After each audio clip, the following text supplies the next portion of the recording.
안녕하세요. 저는 육식혁명 카니보어 저자 이솜이라고 합니다. 지금 현재 직업은 고등학교에서 보건교사로 학생들을 지도하고 있고요. 제가 40대가 넘어서면서 몸이 많이 안 좋아져서 그 계기로 여러 가지 식단이라든지 건강에 관한 생활 습관을 시도하던 중에 알게 된 식단으로 크게 효과를 보고 학생들한테도 적용해서 많은 효과를 보았습니다. 주변에 많은 지인들도 많은 효과를 보았고요. 그래서 그 내용을 책에 실어서 많은 분들께 도움이 되고자 이렇게 집필을 하게 되고 출판을 하게 되어서 기쁘게 생각하고 있습니다. 안녕하세요. 공저자 김근영이라고 합니다. 저는 영어학원을 운영했고 지금 한국 프로골프연맹 이사로 재직 중입니다. 저는 20년 넘게 만성피로증후군으로 고생을 했는데 이 식단을 만나고 많은 도움을 얻고 완전히 회복하는데 아주 크게 도움이 되었습니다.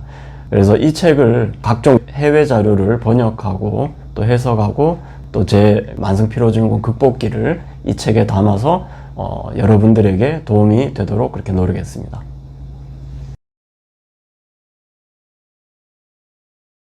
카니보어 식단은 오로지 동물식품만 먹는 식단인데요. 흔히들 황제 다이어트가 아니냐고 물어보시는 경우가 있는데 그거와는 좀 다르게 동물의 머리부터 발끝까지, 그러니까 내장, 그다음에 지방이 풍부한 부위, 이런 부위까지 모두 포함해서 동물식품을 골고루 먹는 식단입니다. 이 식단을 시작하고 나서 제가 겪었던 영양결핍 증상, 그것으로 인해서 겪었던 만성염증 증상들, 그 다음에 많은 질환들, 그것들이 다 치유가 되었고요. 몸에 필요한 영양분이 매우 충족되니까 활력도 넘치고 삶의 어떤 라이프 스타일의 혁신을 이룬 식단이라고 감히 말씀드리고 싶습니다. 카니보어 식단은 동물성 식품을 제외하고 나머지 다른 식물성 식단이나 다른 기타 식품들을 좀 제한하는 그런 식단이고요. 동물성 식단을 하면서 여러 가지 좋은 점이 있는데 특히 우리가 탄수화물을 많이 먹으면 이제 졸리고 염증도 많이 생기고 이게 모두 이제 인슐린 작용과 관련이 있는데요. 저는 카니보어 식단 하면서 아무래도 좀 제 나이에 비해서 아주 많은 활력과 체력이 탁월히 좋아진 것을 느끼고요. 특히 아내하고 한강에서 자전거 타면 한 6시간씩 막 타는데 정말 체력이 엄청 좋아졌구나 라는 걸 많이 느끼고 있습니다. 저는 처음에 몸이 안 좋아지고 기존 건강 상식에 의한 방식으로 식단과 생활 습관을 유지했었던 사람으로서 제가 또 간호학을 전공했잖아요. 그래서 열심히 정말 했는데 점점 나빠지는 거예요. 그래서 그러던 찰나에 지방의 누명이라는 프로그램을 보고 키토제닉을 시작했었고 그 키토제닉으로 많은 효과를 보기도 했지만 또 장 문제로 인해서 제가 다시 식단에 대해서 더 깊게 공부하게 된 계기가 됐거든요. 그리고 나서 접한 게 카니보어 식단인데 이 식단에서 가장 저는 그 포인트라고 생각하는 부분이 인간은 생리적으로 소화기관이든 영양소를 흡수하는 면이든 그런 모든 면에서 동물성 식품을 먹는 것에 적합하고 그게 아주 효율적이라는 걸 알게 되었습니다. 저는 사실 채식주의자고 비건주의고 이런 건 아니었고요. 지금 돌이켜 보니까 제가 채식 위주의 골고루 먹으라는 기존의 건강 상식에 기반된 식단을 하고 있었더라고요. 제가 돼지고기를 먹을 때 비계를 떼고 막 살코기만 먹고 지금 생각해보면 참 이상한 식단을 했었거든요. 그러니까 채식을 거의 좋다는 그 기존 일반 상식에 의해서 제가 그렇게 먹었던 것 같아요. 채식을 아주 좀 많이 먹고 그런 식단을 오래 하다 보니까 키토제닉을 하면서도 제가 채식 위주로 고기도 먹는 채식주의자가 된 거죠. 그러고 있는 중에 장에 문제가 생긴 거예요. 키토제닉을 하는데도 채식 위주의 식단을 할 때보다는 아주 건강이 좋아졌지만 장에 문제가 생기면서 왜 이럴까 연구를 하다가 보니까 흘러서 이제 카니보어까지 오게 되고 이거로 치료가 될 수 있을 것 같다는 직관에 의해서 실생활에 적용했고 아주 적중했죠. 카니보어를 하고 나서 몸이 좋아진 원리를 저는 어떻게 이해하고 생각하고 있냐면요.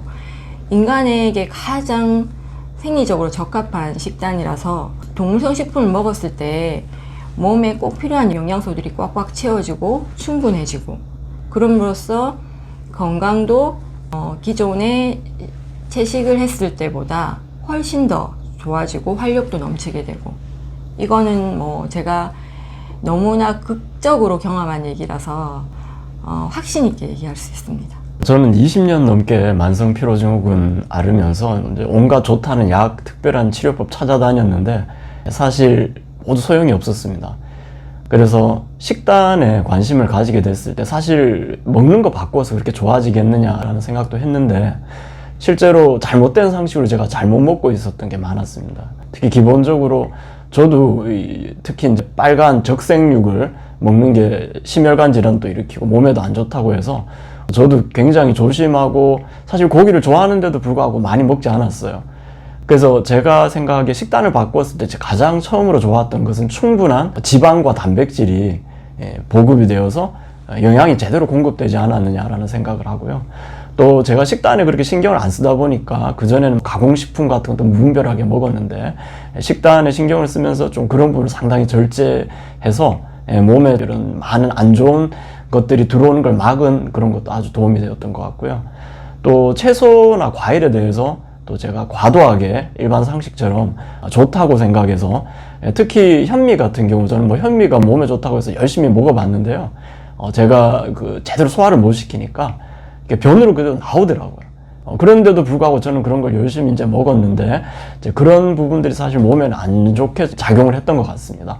그래서 그런 부분에서 다시 한번 정리하면 충분한 지방과 단백질이 또 공급이 되었던 부분이 있고요. 비타민, 미네랄 이런 게 좀 채워졌던 부분이 있고, 제가 제대로 소화하고 흡수할 수 없는 그런 채식으로 인해서 또는 과일식으로 인해서 어떤 나빴던 그런 폐단 같은 것도 많이 개선되었다고 생각하고요. 또 가장 중요하게는 가공식품, 이거 절제하는 데서 오는 그런 혜택도 많았다고 생각합니다. 그리고 채식 위주로 했을 때 가장 최근에 제가 충격받은 부분이 이제 식물 독소 부분이거든요. 식물 독소가 자연적으로 발생하기 때문에 사람들은 거기에 대해서 심각하게 생각을 안 하는데, 그 식물 독소 때문에 제가 장이라든지 만성염증에 엄청난 나쁜 영향을 미쳤다고 생각하고, 그거를 실생활에 적용해서 실험적으로 해봤을 때 채식 위주의 식단보다는 동물성 식품의 식단이 훨씬 더 인간에게 적합한 식단이다 라고 결론을 내리고 있습니다. 일단 인간이 본격적으로 식물성 식품, 곡물을 먹게 된 게 한 10,000년 정도죠. 그럼 그 전에 무엇을 주로 먹었느냐? 수렵 채집 생활을 하는 동안. 그래서 이스라엘의 고고학자 미키 벤도르라는 분이 계신데, 그분들이 방사성 동위원소로 원시인의 뼈를 분석한 결과 지방이 많은 동물을 섭취했다라는 것을 연구해서 알게 됐다고 합니다. 그러면 갑자기 왜 농업혁명으로 바뀌었을까 하는데도 거기서 이제 주장하는 바는 주로 인간들은 이제 대형 동물들, 맘모스 같은 그런 것들을 사냥하고 먹고 살았는데, 그 대형 동물이 거의 이제 인간에 의해서 멸종 위기에 처했다는 거죠. 그래서 먹고 살 게 없으니까 이제 농사를 짓기 시작하지 않았느냐. 근데 그 농사를 짓기 시작하기 전에 인간의 뇌가 아주 급속도로 발달이 되었다고 합니다. 그 이유를 또 역시 동물성 식품에 섭취해 있지 않느냐. 왜냐하면 뇌가 발달하고 또 뇌는 엄청난 에너지를 쓰죠. 그것이 우리가 만약에 식물성 식품으로만 섭취를 한다면 식물성 식품의 영양도 그렇게 풍부하지 않은 데다가 소화에 아주 많은 에너지와 시간이 걸립니다. 그렇다면 뇌가 발달하는데 충분한 영양이나 에너지가 갈 수 없다는 거죠. 그래서 그렇게 육식동물을 사냥하고 뇌가 급속도로 발달한 상태에서 육식동물이 떨어지자 농업혁명을 일으키지 않았느냐, 이렇게 얘기를 하고 있고요. 또 우리 인간의 뇌에 90%가 지방으로 되어 있습니다. 그 지방산의 대부분이 동물성 식품에서 발견되고 식물성 식품에는 거의 발견되지 않는다고 해요. 그 영양소들이 뭐 대표적으로 DHA 여러 가지 있는데 그런 부분을 봐서도 이런 주장은 상당히 설득력이 있다고 봅니다. 동물성 식품을 먹으면서 뇌가 발달했다는 거. 네, 그리고 또 인간이 거의 모든 동물 중에 유일하게 그 던지는 근육이 발달이 됐다고 합니다. 그러니까 만약에 식물을 그냥 섭취할 거라면 던질 필요가 없죠. 결국 던지는 근육이 발달한다는 것은 사냥을 했다는 의미가 되거든요. 그리고 인간과 가장 좀 유사한 동물 중에 영장류, 고릴라나 침팬지의 경우, 그들은 주로 채식을 하죠. 그러면 보면 이제 고릴라도 그 대장에 인간보다 77%더 부피가 크다고요. 그럼 그 큰 이유는 거기에서 이제 식이섬유 같은 것을 다 발효하고 지방산을 얻고 하죠. 그럼 인간은 이 정도의 대장을 가지고는 식물을 발효하고 하는데 적합하지 않다는 거죠. 또 반대로 소장의 부피는 인간이 침팬지보다 62%인가 더 크다고 합니다. 그러면 소장에서 대량 영양소를 섭취하기에 더 적합하다고 인간은. 그것도 역시 대량 영양소는 아무래도 우리가 동물성 식품에 있는 거죠. 그런 부분들을 봐도 또 우리가 원래 육식동물이었다. 그 외에도 다양한 과학적 근거가 있습니다. 뭐 간단하게 얘기해 드린다면 위산의 농도가 인간은 굉장히 강해요. 이거는 전형적인 육식동물에서 보이는 겁니다. 또 인간의 아기는 젖을 일찍 뗍니다. 이건 역시 채식이나 잡식보다는 육식동물에서 보여지는 거고요. 그래서 이런 여러 가지 근거들을 본다면 인간은 육식동물에 가깝지 않나. 마지막으로 하나만 더 말씀드린다면 우리가 채식만 했을 때는 결정적으로 B12 같은 필수 영양소가 결핍이 됩니다. 그렇다면 인간이 채식 위주라면은 결핍이 된 영양소가 있다는 것은 채식 위주는 아니라는 거죠. 근데 동물성 식품을 먹었을 때 인간은 부족한 필수 영양소가 없습니다. 또 게다가 인간에 있어서 동물 영양소들이 체내 이용률이 훨씬 높아요. 미네랄이나 단백질이나. 그런데 식물성 영양소는 체내 이용률이 체내에서 흡수하고 이용하는 그런 효용이 굉장히 떨어집니다. 그렇다면 인간은 육식동물이 아니었나라는 것을 생각해 볼 수가 있다는 거죠. 불과 몇 년 전만 해도 저도 이제 인간은 잡식이라고 생각했었는데요. 책에는 제가 다양하게 골고루 먹는다고 이렇게 표현을 했지만 사실은 지금 우리가 먹고 있는 거를 보면 닥치는 대로 먹고 있는 거죠. 고기, 채소, 과일, 각종 가공식품까지. 그렇게 먹고 있는데 예전에 비해서 엄청나게 많은 질병에 좀 노출되어서 고생하고 있잖아요. 그런 거 보면은 지금 닥치는 대로 잡식으로 먹고 있는 게 과연 맞는가 하는 생각이 들거든요. 그랬을 때 제가 잡식으로 먹던 식단에서 동물처럼 육식 식품을 먹는 식단으로 바꿨을 때 제가 엄청나게 건강해지고 체력도 좋아지고 라이프 스타일도 변화했고, 그래서 아까 이게 남편이 말씀하신 그런 이론적인 부분이 저의 경험이나 다른 사람들의 경험을 통해서도 이렇게 입증이 되는 부분이죠. 사실 제가 이 육식 식단을 하면서 프라이스 박사님이 그 기록에 남기신 얘기들을 보면서 정말 흥미로웠고, 이 얘기는 정말 많은 사람들이 흥미롭게 보고 이 육식 식단에 대해서 이렇게 다가가는데 참 좋은 얘기라고 생각을 해서 책에 제가 실었는데요. 프라이스 박사는 치과 의사셨습니다. 그때 이제 이 잇몸 질환이나 충치 같은 것이 그다음에 단순히 치과 질환에만 국한된 게 아니라 온몸과 연관되어 있다고 이제 생각을 하시고 10년 동안 원시 집단을 돌아다니면서 그걸 연구하신 거예요. 그 얘기가 이제 영양과 태행이라는 책에 실려 있는데 정말 흥미롭거든요. 그 중에 참 제가 요즘하고 비교해서 많이 놀랬던 부분이 임신과 출산 부분이었는데요. 에스키모 여성 중에 한 분은 26명의 자녀를 출산하면서 밤에 아기를 낳게 되었을 경우에는 가족들을 깨우지 않고 남편을 깨우지도 않고 혼자서 그냥 출산을 하고 아침에 자연스럽게 남편한테 새로 태어난 아기를 소개시켜 줬다는 부분들. 지금 우리가 제왕절개라든지 난산 또는 그 임신이 안 돼서 의료의 그런 도움을 받고 있는 지금 실정과 비교하면 정말 대조적인 거고요. 그리고 이빨을 칫솔이나 치약, 이빨 닦는 행위 이런 거 전혀 없이 평생을 보냈는데도 충치율이 거의 0에서 0몇 프로의 그런 걸 유지하고 있는 원시 집단들이 대부분이었단 말이에요. 그리고 아프리카 집단 중에 환경이 목축이라든지 수렵 채집을 할 수 없는 환경이어서 어쩔 수 없이 농경을 택해서 그 식단을 유지하고 있던 원시 집단조차도 필수 영양소를 섭취하기 위해서 곤충이라든지 작은 동물성 식품을 섭취를 했단 말이에요. 근데 그 사람들은 월등히 다른 식단을 하던 다른 부족보다 그 체력이라든지 체격이라든지 이런 모든 부분이 떨어져서 충치율도 10몇 프로에서 20% 이런 식으로.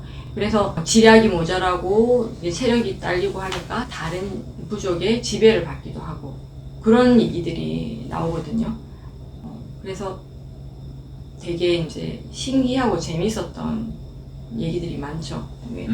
프라이스 박사는 치과 의사지만 이제 그런 그 부정교합이나 치아의 상태가 그 인간의 어떤 면역력 또 그 사람의 전반적인 건강 상태를 나타내 준다고 생각을 했는데, 그 놀랍게도 뭐 예를 들면 스위스 레첸탈 계곡의 주민들 같은 경우에 대부분 그냥 그 사람들은 고기도 많이 먹지 못하지만 주로 이제 유지방, 우유, 치즈 이런 걸 많이 먹고 또 발효로 된 통밀빵 이 정도로 아주 간소하게 먹었는데, 그럼에도 불구하고 그 당시에 스위스에서 전국적으로 결핵이 돌았나 봐요.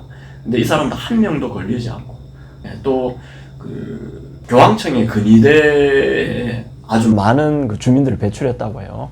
굉장히 탁월한 신체 능력과 체격이 있어야 가능하다고 하는데 그런 부분도 있었고, 또 아프리카 같은 경우 마사이족들은 그 영양의 한 60%가 지방에서 옵니다. 이 사람들은 대부분 고기, 그 다음에 피, 그 다음에 우유, 이게 그냥 대부분이거든요.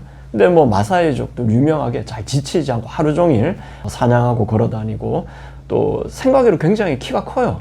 180 이상이 굉장히 많습니다. 왜 우리는 일반적으로 왜소하다고 생각하잖아요, 아프리카인들이. 거기다 미국 인디안 원주민 같은 경우는 거의 80%를 동물의 지방에서 영양분을 이제 섭취하는데요.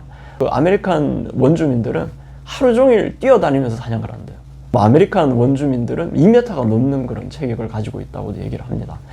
그리고 또 놀랍게도 아까 마사이족 얘기하다 말았는데, 그런 식으로 엄청난 지방을 먹지만 심혈관 질환이 거의 없어요. 심혈관 질환이나 성인병이나 이런 부분들이 전혀 없는 걸로 봐서 이런 동물성 그 식단이 얼마나 우수한지를 이런 원시 집단에 의해서 알 수가 있습니다. 그런데 이제 지금 현대인들은 단백질이 중요하다는 알아요. 근데 지방의 중요성을 잘 모르는 것 같은데, 지금 제가 말씀드린 원시 집단 상당 부분의 영양소를 지방에서 흡수를 하잖아요. 그래서 토끼 기아라는 게 있어요. 인디안 원주민들 같은 경우도 특정 계절이 되면 다른 동물이 잘 안 잡히나 봐요. 그럼 이제 토끼만 잡아먹고 산단 말이에요. 근데 토끼들은 몸에 지방이 많이 없습니다. 그러다 보니까 단백질은 충분히 섭취하는데 지방이 모자라죠. 그러면 토끼 기아를 겪게 되는데, 이 토끼 기아가 여러 가지 어떤 질병이나 장애를 일으킵니다. 그래서 심한 경우 사망까지 간다고 해요. 그래서 너무 단백질만 이렇게 섭취하는 것이 또 얼마나 안 좋은지, 이런 것들 우리가 토끼 기아 사례를 보면 또 알 수가 있다고 생각합니다.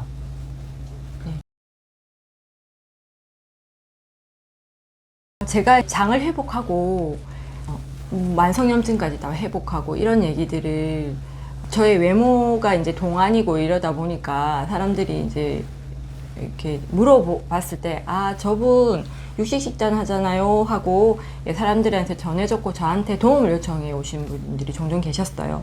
그런 분들한테 제가 이제 이 식단에 대해서 가르쳐 드리고, 저와 가장 비슷한 증상을 겪었던 장 문제라든지 질염이라든지 만성염증을 겪었던 분들이 제가 하는 식단을 절실한 마음으로 이제 지푸라기라도 잡는 심정으로 바르게 하셨을 때, 정말 저처럼 한 3일 만에, 일주일 만에 그런 증상들을 다 없애고 회복한 경우들이 많았고요. 저는 이제 장 문제라든지 질염 문제라든지 이게 만성염증에 대해서는 제가 해고를 했고 이런 사람들은 확실히 좋아질 거라는 생각은 있었지만 저한테 코칭을 해달라고 해서 알려드린 분 중에 난치병 있잖아요. 자가면역 질환 같은 거 병원에서도 이렇게 고치기 힘든 질환, 아토피 같은 거. 네, 그런 것들이 다 치료가 되니까 되게 놀라웠었는데 특히나 어떤 여성분은 20대부터 40대가 될 때까지 하루에 잠을 방광이 예민해가지고 3번씩 막 깨다 보니까 맨날 피곤한 거예요. 잠을 제대로 못 자니까.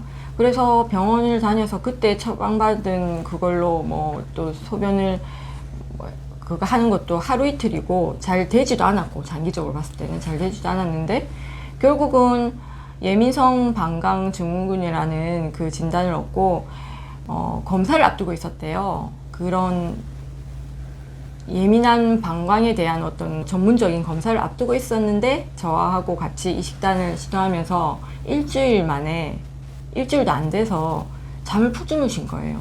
그리고 이 식단을 하시고 계속 지금 유지하고 있어서 이 식단 미쳤다라고 이런 말씀을 막 해주셔서 너무 기뻤거든요. 저도 같이 많이 기뻤었는데 그런 사례들 그리고 자가면역 질환 중에서도 우리 학생들 같은 경우는 아토피 이런 거 다 좀 없어진 경우가 많았고 스트레스 관절염 같은 경우에도 사실은 기존에 제가 했던 그 채식 위주의 골고루 먹으라는 기존의 의학 상식에 기반한 식단을 계속 유지해 오셨지만 호전이 없어서 고생하시던 분이 되게 망설이시다가 이 식단을 하셨는데 그 통증과 붓기 같은 게 사라지는 걸 경험하고 너무 놀라신 거죠. 갑상선 항진증 같은 경우도 제가 갑상선 저하증은 요 식단을 하고 나면 많이 호전되는 사례를 많이 봤지만 그 항진증 같은 경우에는 병원에서 식단을 열량이 많거나 고영양 식단을 하지 말라고 하는 경우가 많거든요.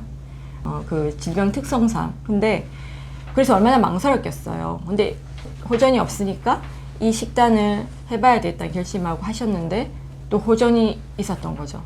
더불어 같이 식단을 하시는 나이 연세가 많으신 80세 농모께서도 이 식단을 같이 하게 되면서 엄청나게 많이 뭐 탄수화물 떡이라든지 뭐 이런 거 많이 먹으셔서 체중은 많이 나가시는데 병원 가면 영양실조라고 그랬던 농모께서 이 식단을 함께 하시고 영양분이 충분해지고 살도 빠지시고 이런 경험을 했던 거 이런 무수한 사례들이 사실은 많습니다. 네, 거기다가 그 제가 아는 분은 책에도 나와 있지만 그 아드님이 어릴 때 자폐 증세를 보였어요. 그 자폐 증세는 사실 치료법이 나와 있지 않지 않습니까? 근데 놀랍게도 이 카니보어 식단을 아이에게 시켜서 거의 정상으로 사실은 돌아왔다고 합니다. 그래서 지금 그 자폐아를 둔 그런 많은 부모님들께서 그분이 운영하시는 카페에서 지금 이 식단을 이제 적용해 보고 있습니다. 그래서 이렇게 놀라운 사례들도 있다라는 것을 말씀드리고 싶습니다. 신성한소라는 책이 있어요. 그래서 그 책을 보시면 좀 더 이렇게 자세한 내용을 다실 수 있는데 제가 먼저 아는 선에서 말씀을 드리면 소의 방귀가 온실가스를 증가시킨다 뭐 이런 말씀을 들어보신 적이 있을 거예요. 2006년 유엔 식량농업기구에서 보고서를 하나 발표했는데 그게 사람들에게 오해를 불러일으키는 이제 시초가 됐어요. 그래서 거기서 또 충격적으로 얘기한 거 미국에서 얘기 같은데 모든 그런 교통수단이 뿜어내는 배기가스가 일으키는 그런 온실가스 뭐 그런 오염 현상보다도 가축을 기르면서 나오는 게 더 심하다. 그런데 그건 상당히 조사 방법부터 문제가 있었습니다. 어떤 문제가 있었냐면 소의 경우 전생의 주기라고 해서 그냥 소가 단순히 뿜어내는 방귀 사실은 이제 소는 트림이 더 많아요. 그리고 트림이 보통은 메탄입니다. 이산화탄소가 아니고. 그래서 그 부분이 대부분을 차지하지만 어쨌든 그 부분만을 온실가스 효과로 포함시킨 게 아닙니다. 전생의 주기라고 해서 정말 모든 부분, 그러니까 처음에 기들일 때 그 사료가 필요하잖아요. 그럼 사료 재배 생산에서 나오는 온실가스 다 포함시키고 또 소를 기를 때 나중에 소를 도축하고 또 소를 이동시키고 또 가공하고 생산하고 마지막 판매점에서 판매하고 또 남는 거 폐기할 때까지 드는 모든 온실가스를 다 포함시킨 거거든요. 거기에 반해서 운송수단에 온실가스 효과는 단지 배기가스만 딱 측정을 했어요. 공평하게 하려면 운송수단도 사실 처음에 그 재료 만드는 것부터 그죠? 공장 가동에까지 모든 온실가스를 포함했어야죠. 그래서 그런 부분에서 상당히 좀 편파적인 그런 부분이 있었습니다. 그것뿐이 아니고요.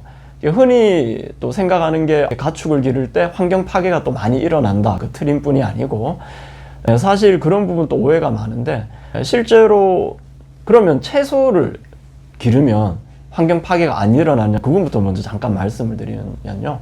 상당한 환경 파괴가 일어납니다. 실제로 처음에 그 땅을 갈 때, 그 경작을 할 때 그 안에 사는 작은 동물이나 그런 곤충들이 거의 그냥 학살을 당합니다. 심지어 토끼나 이런 큰 것까지 다 죽어요. 그리고 그 식물을 기르려면 뭐 아시겠지만 많은 농약, 살균제, 제초제, 그리고 화학비료를 투하합니다. 그로 인해서 또 역시 많은 동물들이 죽고 그 동물들 또 땅에 있는 그런 곤충들, 지렁 이런 애들이 가만 놔두면 걔네들이 땅을 비옥하게 합니다. 걔네들이 배설물을 내보내고 이렇게 하면서 또 지렁이가 다니면서 이렇게 여러 가지 땅을 부드럽게 만들어주죠.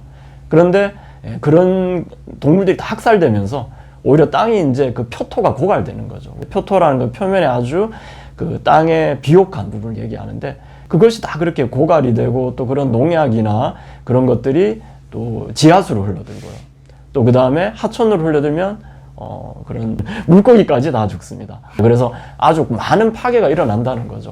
거기에 반해서 나중에 또 한번 말씀을 드리겠지만 물론 소도 공장식으로 소나 뭐 돼지나 이런 걸 공장식으로 생산하면 거기에서도 많은 문제점이 있죠. 그건 저는 인정합니다. 그렇지만 만약에 방목식으로 한다면은 우리가 이제 재생농법이라고 부릅니다. 이제 소들이 돌아다니면서 역시 이제 배설물로 땅을 비옥하게 하고요. 또 사실은 인간들이 먹을 수 없는 그런 부분까지 다 얘네들이 먹으면서 그것을 자기의 이제 살로 바꾸니까 그걸 이제 영양분으로 인간이 섭취할 수 있는 영양분으로 바꾸는 거죠. 그런 면에서 본다면 가축을 기르는 것이 오히려 환경을 좋아지게 할 수 있는 겁니다. 표토를 비옥하게 하고 그 다음에 아까도 말씀드렸지만 우리 인간이 먹을 수 없는 그런 작물들을 소가 먹으면서 그것을 우리가 인간이 섭취할 수 있는 영양분으로 바꾼다는 부분에서 왜냐하면 그런 공격을 많이 하세요. 그러니까 소를 키우면서 사실은 우리가 식물을 키우면 충분히 인류를 배부르게 먹일 수 있는데 소 키우면서 고기 먹으려고 하다 보니 좀 이 자원의 비효율적인 배분이 아닌가, 낭비하는 게 아닌가 하는데 방금 말씀드린 것처럼 인간이 먹을 수 없는 부분을 동물은 먹어서 영양분으로 바꾸는 부분이 분명히 있다는 부분이고요. 그 다음에 또 이미 탄수화물은 곡물은 전 인류가 먹고도 남을 만큼 이미 나오고 있습니다. 그래서 더 생산할 필요는 굳이 없습니다. 그렇다면 그 지금 만약에 동물들을 그런 가축을 안 기르고 작물만 생산한다면 그 영양분 결핍은 어떻게 할 거냐는 거죠. 그것이 오히려 어떤 보건복지 비용에 더 많은 어떤 그 자원의 낭비를 가져올 수 있다. 그리고 마지막으로 말씀드리는 거는 이 부분은 또 잘 모르시는 분도 계신데 토양이 실제로는 그 탄소를 격리를 시킵니다. 탄소를 이렇게 포집해서 저장을 한다는 거죠. 소 같은 가축들을 방목하면서 그 토양에서 배설물도 배설하고 이렇게 밟고 다니면 비옥해지면서 그 탄소 저장 능력이 올라갑니다. 그래서 어떤 학자는 그렇게 주장합니다. 소가 배출하는 그런 모든 이산화탄소나 메탄이나 이런 것들을 그 토양이 탄소를 포집하는 격리하는 능력에서 충분히 상쇄되고도 남는다라는 얘기를 합니다. 그리고 또 하나 더 말씀드리면 소가 뿜어내는 메탄은 길어야 10년이면 다 분해돼서 사라져요. 이거는 자연적으로 순환하는 것, 대자연의 순환 시스템에 포함된 거고. 그런데 만약에 우리가 그런 화석연료, 교통수단 이런 부분들은 사실 저 밑에 있는 것들을 끌어내는 거잖아요. 원래 그 지하에 깊이 숨겨있던 탄소들을 끌어내는 거니까 자연 순환 시스템에 포함이 안 되니까 그건 오히려 위해성이 있다라고 말씀드릴 수 있겠습니다. 아프리카 원시 집단 중에 그 가축을 키우는 집단에서는 사실 지금 우리 사육하는 환경에 비하면 너무나 비교 대조적으로 서로 상호회적으로 키웠다는 거죠. 가축들을 보호해주고 아프리카에 유목하는 집단 중에 그 가축을요 키우고 죽음까지 보호하면서 호혜적인 방법으로 이렇게 가축을 기르고 있는데 지금 우리 공장식 축산에 너무 참혹하잖아요. 다큐멘터리 같은 데 보면은. 그래서 제 책에도 나오지만 그거 보고 키토제닉으로 잘 건강을 유지하시던 분이 그걸 보고 고기를 전혀 안 먹으셔가지고 간 수치가 막 진짜 상상 못할 정도 올라가고 혈색이 누렇게 변해가지고 병원 가서 용종도 떼시고 위염도 걸리시고 하신 사례도 나오는데, 그런 집단에서 하는 그런 식으로 우리가 육식을 위한 식품을 생산해낸다면 우리는 그들에게 안전한 먹이와 안전한 죽음까지도 이렇게 보호를 해주고, 우리가 그들로부터 가죽이라든지 동물성 식품을 받게 되는, 아주 윤리적인 관점에서는 이게 더 순리적이고 자연스럽지 않나 생각합니다. 이렇게 채식 위주로 하시는 분들이 공격하는 것 중에 하나가, 우리가 그 동물을 먹기 위해서 잔인하게 동물들을 도살하고 하는 것이 이게 윤리적으로 맞나, 이런 얘기를 하시는 부분이 있는데, 우리가 이게 엄밀히 생각해 보면 이제 동물들이 자연에서 우리가 그 사육을 안 하고 있을 때는 더 잔인하게 포식자의 살해를 당합니다.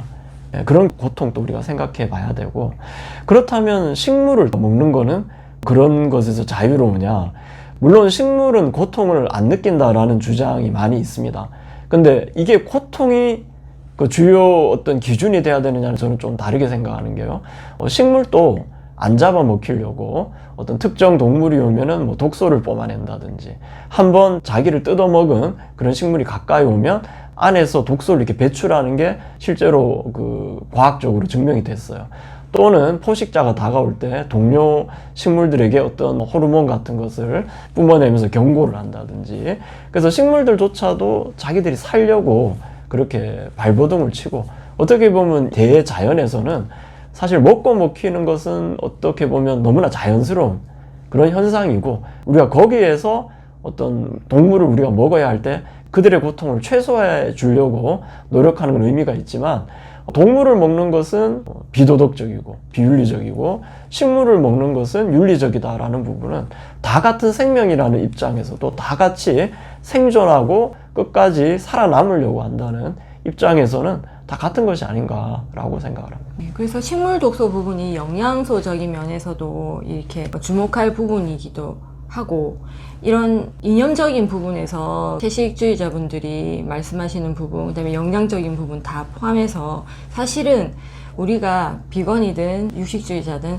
사실은 더 협력해야 되는 부분이 아닌가. 사실은 자연스러운 이런 먹고 먹히는 어떤 식품 뭐 그런 관계, 자연의 순리를 위해서는 서로 오히려 협력해가지고 재생농법이라든지 요런 데 더 이렇게 힘을 기울여야 되지 않나, 이렇게 생각을 합니다. 네, 맞습니다. 그 채식에서 특히 대규모 단일 경작에서 아까도 말씀드렸지만 그 경작 과정이나 농약, 살균제 살포하는 과정에서 수많은 생명들이, 그 동물들이 또 사실 죽습니다. 그래서 그런 부분들까지 우리가 고려해서 서로 협력해 나가야 될 것 같습니다. 제가 육식 식단을 시작하게 된 큰 이유 중에 하나가 이제 식물 독소 부분이거든요. 제가 장이 되게 안 좋았었잖아요. 그리고 그것으로 인해서 만성염증에 노출돼서 되게 고생을 했고, 그 부분이 식물 독소 부분과 상관이 있다는 그 논문이라든지 여러 가지 사례들을 보면서 되게 놀랐어요. 그리고 제가 육식 식단을 하면서 저도 그 식물 독소가 배출되는 것을 실제로 눈으로 보니까 사람들이 보면 정말 믿지 않을 정도로 진짜 그런 걸 제가 겪었기 때문에, 식물 독소는 사실 자연에서 나오는 거라서 사람들이 그렇게 독소라고 생각 안 하실 수 있는데, 식물은 포식자로부터 도망갈 수가 없잖아요. 그래서 포식자로부터 자기를 보호하기 위해서 화학 물질을 뿜어낸단 말이에요. 나를 먹으면 이렇게 아프니까 먹지마, 나를 먹으면 이렇게 죽을 수도 있으니까 먹지마 하고 뿜어내는 게 이제 식물 독소라고 보시면 되고요. 그런 독소들이 급하게 나타난 뭐 땅콩 알러지라든가 급성 알러지로 이렇게 돌아가시는 분도 계신데, 그런 독소들도 있지만 이렇게 서서히 진행해서 저같이 이렇게 장에 치명적인 문제를 일으키는 독소들도 있는 거죠. 대표적인 게 옥살산염인데요. 옥살사님은 제 책에도 보면 이제 그 사진을 실어놨는데 약간 크리스탈 형태로 많은 모양들을 나타내는데 그 중에서는 막 바늘처럼 생긴 침상 결정도 있고요. 근데 그런 부분이 제가 채식을 오랫동안 해오다 보니까 제 몸에 많이 쌓여 있었냐 봐요. 왜냐하면 옥살사님 같은 위험한 식물 독소들은 몸에 돌아다니면 되게 위험하니까요. 심장 같은데 그런데 되게 위험하잖아요. 그러니까 몸에 이렇게 다른 곳에 조직에 저장을 한단 말이에요. 몸에 돌아다니지 못하도록. 그 부분이 보통 지방이나 온갖 몸 기관 중에 다 이제 저장을 해 놓는데, 제가 겪은 그 식물 독소 배출 증상은 더 이상 이제 채식을 안 하면 식물 독소가 들어갈 일이 없으니까 동물 식품을 먹는 사람들, 저 같은 사람들 경우에는 저장해 놨던 옥살산염 같은 식물 독소들이 배출되기 시작한단 말이에요. 그 배출되는 것을 제가 온몸으로 느끼면서 놀라웠는데, 눈에 눈곱이 딱딱한 눈곱, 무슨 유리 조각 같은 눈곱들이 배출되고 엄청난 코딱지가 배출되고, 왜냐면 제가 수영을 다닐 때는 몰랐었는데 동물 식품을 먹기 시작하고 나서 허벅지라든지 제가 이제 지방이 많았던 부분에 엄청난 통증이 있었는데요. 수영할 때 제가 그거를 이게 배출 증상이라고 확신하게 된 게, 코로나 때문에 수영을 일주일 동안 수영장이 이제 문을 닫아서 못하던 경우가 있었는데, 욕실에서 이렇게 허벅지를 이렇게 만지는데 무슨 설탕 가루 같은, 소금 가루 같은 것이 허벅지를 이렇게 만져지는데 보니까 우수수 떨어지는 거예요. 그러니까 유리 조각 같은 것들이. 와, 이게 내가 수영을 할 때는, 수영을 하면서 사우나를 하면서 자연스럽게 떨어져가서 몰랐던 것이 이렇게 수영을 안 하면서 이게 몸에 떨어져 나오는 걸 제가 확인하고 너무 놀랬던 거죠. 그래서 이게 옥살산염이 이렇게 배출도 될 수 있다는 것을 제가 논문을 통해서 읽었기 때문에 이게 식물 독소 배출 증상이구나 하고 놀랍기도 했지만, 이해하고 넘어갔지만, 제가 예전에 식물성 식품을 먹었을 때는 얼마나 많은 제가 식물 독소를 배출하는 증상에 괴로워했었는지 짐작이 가더라고요. 이 일을 경험하면서. 그래서 식물 독소는 여러 몸 조직에 여러 군데 쌓여서 우리가 질병이라고 하는 그런 모든 염증이라든지 질병이라고 하는 것들을 일으키는 것 같아요. 뭐 퇴행성 관절염부터 시작해서 류마티스 관절염, 이런 것도 저는 그런 식물성 독소가 온몸에 쌓여서 나타난 증상이라고 생각하고요. 이런 게 이제 그런 논문을 통해서 제가 확인을 했고요. 그래서 식물 독소 부분에 있어서 그 부분을 확인하는 순간 정말 식물을 되도록이면 안 먹어야 되겠구나 라는 생각을 하게 되었죠.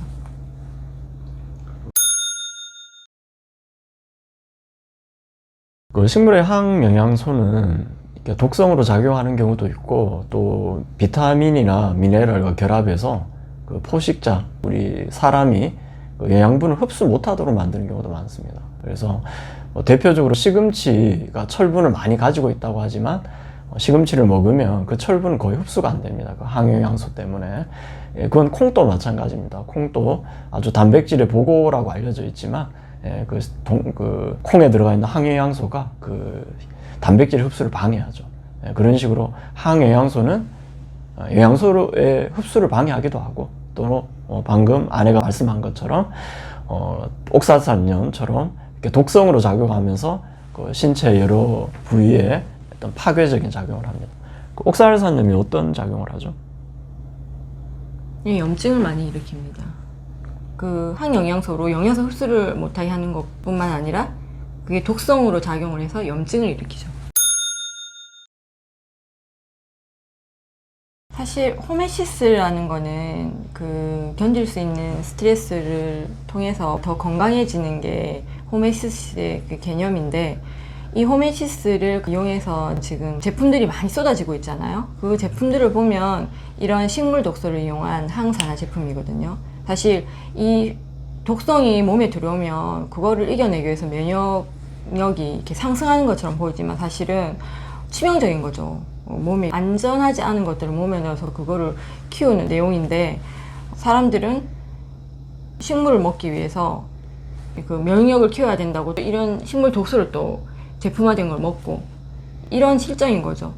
그래서 저 같은 경우는 이제 동물성 식품을 먹으면서 이제 체력이 돌아오고 체력이 돌아오면서 남는 여유로운 어떤 시간이나 그 체력들을 그런 찬물 샤워라든지 어싱이라든지 이런 것을 통해서 면역을 더 키울 수 있는 선순환에 이제 들어서게 되고 그것을 통해서 안티에이징까지 경험하게 된 거죠.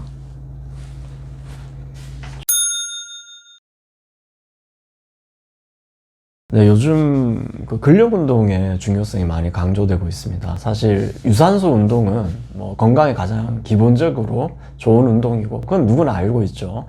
하지만 이제 나이가 들수록 근육이 급속하게 빠지잖아요. 그리고 이제 제 경험을 말씀드린다면 몸에 근육이 부족하면 유산소 운동을 지속하기도 쉽지가 않아요. 왜냐면 몸에 힘이 없고 또 유산소 운동도 너무 장시간 하다 보면 근육이 빠집니다, 실제로. 그러다 보니까 점점 하기 싫어지죠. 근데 근력 운동을 해서 근육을 많이 키우다 보면 몸에 자신감이 생기고요. 기본적으로 체력이 증진되다 보니까 오히려 유산소 운동을 하기가 더 쉬워지는 부분이 분명히 있습니다. 그리고 또 특히 연세가 많으신 분들은 근육이 급속하게 빠지니까 근력 운동을 필요해서 근육을 사수하셔야 돼요. 그래서 근육이 많으면 체온이 올라간다 이런 말씀 들어보셨을 거예요. 그리고 체온이 높아야 면역력이 있다. 체온이 많이 떨어지면 제일 좋아하는 게 암이죠. 그래서 근육은 그런 어떤 질병 관계에서도 상당히 중요한 거고 또 근육 자체가 많은 칼로리를 연소하면서 비만을 막아줍니다. 그런 부분도 있고 또 거기에서 나오는 어떤 여러 가지 뭐 성장 호르몬, 기타 호르몬들이 굉장히 자신감을 가져다 줘요. 그래서 근력 운동 자체가 저는 안티에이징이라고 봅니다. 그리고 그것도 호메오시스의 원리도 적용이 돼 있죠. 왜냐하면 근육을 기른다는 것 자체가 운동을 하면서 근육세포를 미세하게 찢는 거거든요. 그럼 그 찢어진 세포를 간격을 메꾸면서 그렇게 회복하면서 근육이 더 튼튼해지고 커지는 거니까 이거는 정확하게 호메오시스의 원리가 적용이 되는 거고요. 그래서 저는 개인적으로 유산소 운동 이건 뭐 무조건 좋습니다. 이건 좀 너무나 당연한 얘기지만 유산소 운동을 지속하기가 특히 어려운 분들은 근력 운동으로 먼저 기초적인 체력과 근력을 만들어주면 오히려 유산소 운동도 좀 더 쉽게 갈 수가 있고요. 또 제가 근력 운동 오래 하면서 느꼈던 거는 너무 이렇게 보여주기 식으로 하시다 보니까 무리하게 많이 하세요. 막 이렇게 PT 끊는 것도 다 좋고 한데 무리하게 하면 아무래도 지속하기가 어렵겠죠. 그래서 저는 항상 근력 운동 시작하는 분들한테 마치 그 가랑비에 옷 젖듯이 정말 부하가 안 걸릴, 약간 걸릴 정도로 하시고 3개월만 지속하시면 그 다음부터는 저절로 굴러갈 거니까 그 정도만 한번 버텨보라고 많이 말씀을 드립니다. 남편 같은 경우에는 워낙 이제 오랫동안 만성 피로증을 앓으면서 이런 운동 저런 운동 많이 해보고 이게 운동 쪽에서는 참 제가 봐도 전문가 못지않다고 생각을 하는데 저 같은 경우는 운동을 그렇게 하지 않는데도 동물성 식품만을 먹고 한 달 만에 3.2kg의 근육량을 갖게 되면서 그 검사하시는 전문가분께서 놀라셔서 물어보셨거든요.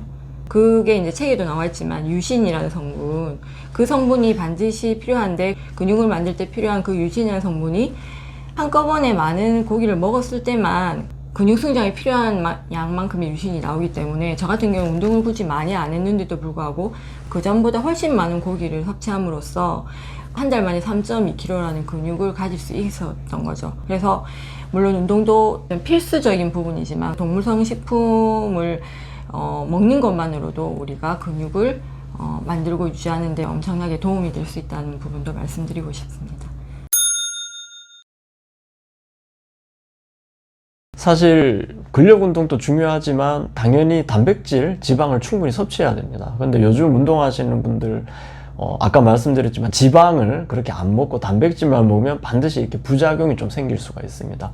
특히 자기는 그러니까 식물성 식품만 섭취하겠다. 왜냐하면 포화지방이 두렵다 해서 콩 베이스로 된 파우더 같은 거 드시는 분들이 있는데 말씀드렸지만 여러 가지 항영양소적인 성분이나 그런 문제 때문에 생각보다 잘 흡수가 안 됩니다.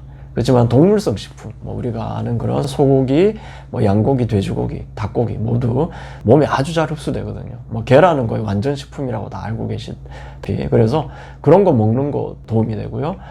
단백질 파우더도 이제 많이 드시는데 보통 유청으로 만든 단백질 파우더를 많이 드시는데 이게 가공하고 고농축하다 보니까 여러 가지 신장이나 부담을 주는 부분이 많다고 알고 있습니다. 그래서 단백질 파우더 많이 드시는 분들이 얼굴에 여드름이 많이 나시고 몸에도 막 여드름이 있고 좀 염증이 많아요.